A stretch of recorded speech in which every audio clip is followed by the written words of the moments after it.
Welcome back to Tech Simplex. Want to record your iPhone screen with external sound? Here is how to do it, but before we begin, subscribe to my YouTube channel for more AI updates and tech tutorials. Let's get started. Follow these simple steps. First, swipe down from the top right corner of your iPhone screen to open the control center. Now look for the screen record button.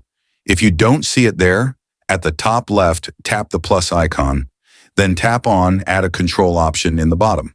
From here, search for Screen Record, then tap on the screen recording icon. Next, tap and hold the screen recording button.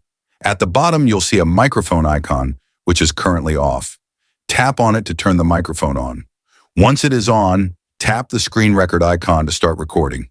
You'll see a 3-second countdown in the camera island, and your iPhone is now recording both the screen and sound. When you're done, tap the red icon in the status bar and then tap the stop button to stop screen recording. Recordings will automatically be saved in the Photos app. And that's it. Follow and subscribe for more tech tips and tricks.